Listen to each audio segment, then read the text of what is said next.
So, you all want to learn Korean, huh? Let's talk about it.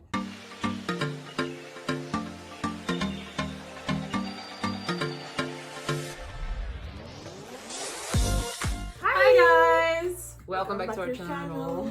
Why are we like this?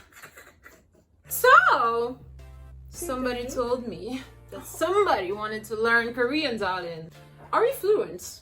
I am level 4. Yeah, I was gonna say speak. I thought you were gonna say like 0 or something. No, I am level 4. Okay. In like officially, I took a test. I am level 4. Her, you know? and me too, actually. So there we go. With level 4, you're a lot more fluent in the speaking department. So but- we can say that we have the what it takes to make this video. Exactly. So you can listen to us. I mean, we've tried. Yeah, we have been studying for 4 years. So we wanted to sit down today and talk a bit about what are the different resources out there for you to learn Korean when you're not, first of all, in the country, or second of all, when you don't want to pay for classes and stuff like this. So all the free resources that you can have, or also just things that you can buy on your own and study on your own. Yeah. I know sometimes it can be a bit difficult to study on your own, but yeah.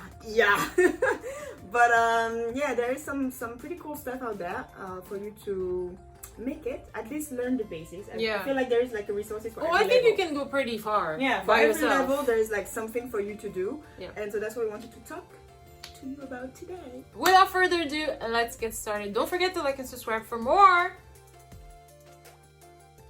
So first thing first, you need to learn the alphabet.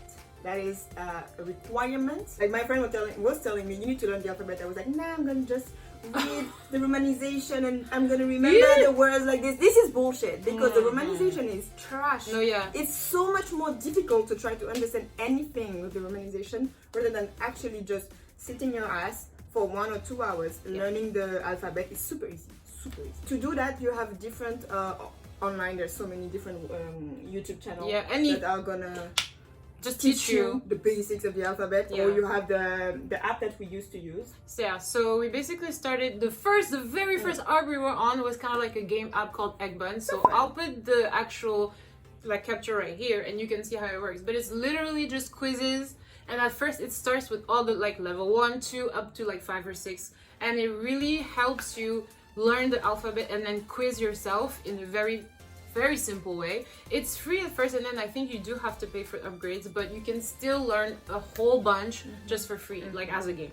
Makes you remember things pretty easily. That's the thing. Also, one thing that I personally notice when I'm listening is that when you see romanization, it's kind of simplified to make us Westerners understand what the word sounds like, but the real pronunciation is quite different. So it also kind of helps you to get the real feel of like what the letters sound like. They never really sound like what we know.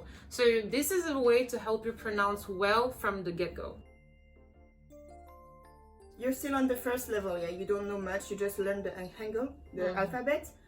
There's so many different books or resources online that can help you practice from level 1, because now you're basically level 1 and you want to upgrade, so you have this popular website. I think probably everybody knows about it. So famous. It's so famous. It's so nice though, so it makes sense. So talktomeinkorean.com, you have the resources online. They have the PDF version, you can have also the audio version of the old classes that they provide, and they also have the physical books. So for us personally, we did both. We studied online and we also bought the books, so until level 4. So this is the book. This is what it looks like. There are obviously multiple levels, so this is level 4, and we just wanted to show you what it looked like. This is the workbook. So once you have finished with the lessons, you have the exercises. I think this one is just very like user friendly. I went through them like it's super easy to understand. Like they explain to you stuff in a way that is make it easy to remember, and then you also have the practice after that, so you can really assimilate whatever you have just learned. So it's pretty nice. So once you are like familiar with what the words sound like, now they start introducing the grammar. So you have like every grammar formula and what it looks like and what context it is used in. So you go one by one and you end up understanding a lot of things that you hear. They also have this amazing thingy. So it's my first 500 Korean words. Very, very, very nice book. So every day you're supposed to learn like a list of different words, and they make it into context. So So you have the word that you're supposed to learn and word related to that word. So Oh, that's like good. every day you learn a lot of different, like a broad variety of different things, and it's very, very nice. I recommend this. I think they have it online too. This is what I needed. I'm not sure if they have it online, but you know, very nice. The pain of learning. This is good. I've never It's seen super this nice. before. It's super nice. I love it. You went far. I did a whole no. Yeah, I did a whole. You went far. I'm gonna have to just. Still it. When you're learning the vocabulary, one thing that is very nice, that we feel like it's very convenient to remember the vocabulary, is having an app that helps you having a list of all the different words you just learned, and that actually quizzes you about it. So there is this app, this one which is Quizlet. That's the one I'm using right now still. Very nice. You're still using it? I'm still using it. It's super nice. So you every time you have a word that you don't know, you just put it in the Quizlet thingy, and you can set up exams days. Oh yeah. I And you remember just that. like and you just like quiz yourself and like, okay, what is this word again? And This like, will have you sweating. oh my god. Also, you have kind of like a similar app, but it has a different platform. It's called Memrise. It's literally a bunch of vocabulary that you will enter, and then it will basically shuffle them up and give you random quizzes. And if before you go to the next level, you have to finish that level. And the thing that is great with them is that they will like ask you and ask you again until they consider that you have the word like literally locked in your brain. So before you are able to move on, you're really like a pro on like the category that you have. So that one is also really good. It also like will send you like quiz or like notification like, did you do your quiz today? And I'm just like, I feel attacked first of all, and you need to leave me alone. But at the same time, I appreciate you. Exactly. Because, otherwise, if it wasn't for it, I would have stopped. yeah, I get the emails from Quizlet like, Ah! it's been 3 weeks since you Yes. have opened the app. Are you still studying? It's the most embarrassing thing. So you go back to it and you're like, okay, so I need to do this. So definitely, Quizlet, Memrise are really great apps if you want to begin. So, you studied the basic of grammar with Talk to Me in Korean. There is also a different website online that just like help you with all the different grammar points that you can have in Korean. But there is this one particular website that I find very very complete. There is everything on it, and it's like very detailed explanation and stuff like this. It's howtostudykorean.com. So super complete. Like there's so many pages. The person who wrote this website, I respect and I appreciate you.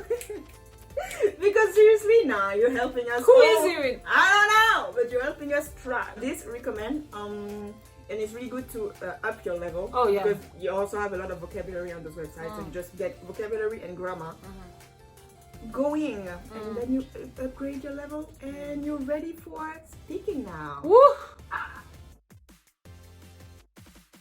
In terms of speaking, yeah, a lot of people think they can just get away with just reading and writing and never speak to anyone. Come back here. We have something to tell you. You have to practice. And no, not with other foreigners who are learning and saying "진짜" and "오빠" all the time. You are handsome. 잘생겼어요. Nah, get some real lessons. So, in order to make it a bit more casual, there are apps and websites that you can also use. The one that I personally use a lot when I was like just beginning to speak was Hello Talk. Now, let me warn you, Yeah. I'm not out here promoting Hello Talk, and then people are gonna be like, it's a dating app. Well, this is the thing. It is supposed to be an app where you would put like the language that you want to learn, and people who are native in this language would help you. So it's like language exchange, which I thought was really great and innocent. And then some people try to take it too far. So in my opinion, there are ways that you can still get the best of that app without going into the nitty-gritty of everything. Yeah, people usually tell you, which is kind of sad, but people usually tell you to just go with, you know, people of the gender that you're not attracted to, basically, in order to make platonic friendships and be able to speak the language. Also, don't put like your actual like a nice profile picture, because people will just hit on you. So that's it really. But honestly, I do think it's a great way to speak with people. When you send a message in the language, the person has an option to correct it, and you have like the red line that says this is wrong, and then the actual response in green. On paper, it's actually a pretty good way. So I use it for like a good 6 months, and this is how I started making friends in Korea, and I also actually met those friends in real life, and they become pretty good friends. So I think that it's a good app to try. You have to be careful though. Slightly. Another one that I know of, I tried to use it at some point, is the Italki. Italki? Italki? I don't know how to I don't know how to pronounce it. But anyway, it's an application that's putting you in relation with somebody else. You have three free trials for you to find like the correct person you can actually match and like you feel comfortable talking to. And then I think you have to pay per lesson, or you have like packages that you can purchase for you to have like a number of hours, and every time you call the person, then the hours get deducted anyway. It's pretty nice. It's giving you the opportunity to just fluently speak to somebody, and then the person is like correcting you, and you can also talk to them like what do you want to focus on when you're actually studying. It's tutoring. Very nice one. So now you want to focus on your reading. Maybe you want to improve your reading skills. There's different options for that. You have Naver Webtoon Online, which is a free app, so you can just read every webtoon available for free. Amazing. I don't understand how it works, but I love it. And it's very like, you know, the webtoon side is very easy to read. Yeah, just like convenient. You just scroll. And usually you have the different genres, so you just choose whatever you want. For example, I know that usually romance is really easy to understand. It's very popular too. It's popular, it's easy to understand, easy to follow, so it's nice to have the recurring expressions stuck in your brain, or to just practice reading the Korean.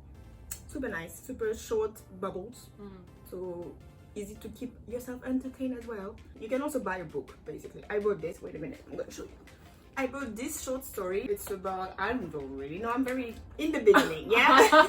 For now, there's no, triplets just arrived to school, but basically it's just a way to practice. Again, a very simple story, I guess. It's like a teenager story. And just practicing, understanding, vocabulary, reading, all of it. And it's not expensive at all, just buy a book, and it's gonna last me for a long time, because by the time I'm finishing this, you know what? Anyway. So you have this, you can buy the book, the webtoon online you also have like, sometimes they put short stories in Korean, so you just read that and practice. Also, other ways that you can just basically practice either your vocabulary, grammar, pronunciation are simply YouTube Korean lessons. Just type anything Korean lessons and you will see a plethora, darling, of lessons that are from like 5 minutes to an hour. You can find pretty much anything. Another thing that you can also do, and I also tried this when I was studying for Topic, is going to, you know, news channels, like Korean news channels that also have their script in the description bar. So for example, YTN News is a pretty good resource. It's slightly for a more advanced level because you have like very complicated news jargon, which is very different when the everyday vocabulary. So this is more when you're very comfortable with your reading and your speaking, etc.